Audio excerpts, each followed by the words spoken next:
Всем привет! В этом видео покажу, как бороться с свистом в колодках на Lada Vesta.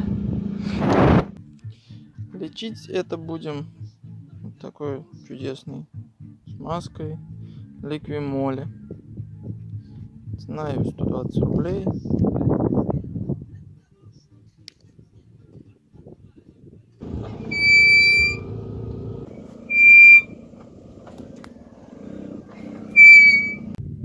Так, вот колесо я снял. Теперь ключом на 13 отворачиваем болт. Так, открутив такой болт, один получается сверху, вот отсюда,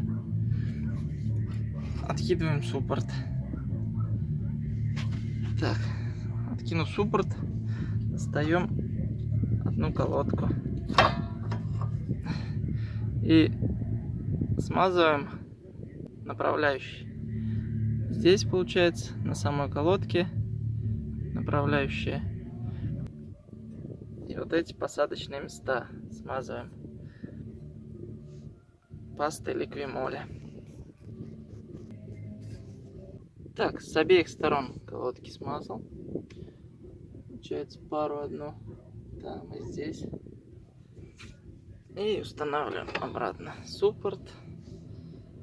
Закручиваем.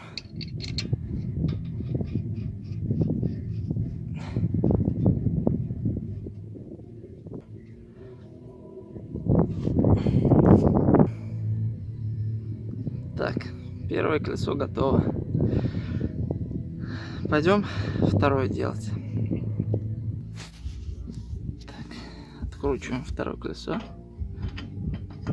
Я его уже ослабил.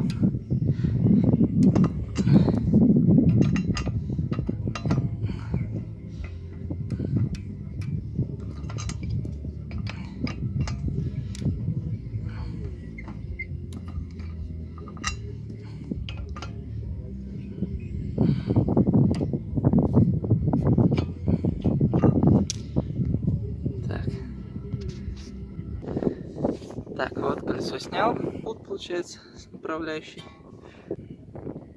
И делаем ту же самую процедуру. Разбираем, смазываем, собираем обратно. Так, ну вот, смазал вторую сторону тоже. Получается, уже все собрал на место. Ставлю колесо и проверяем, что из этого получилось.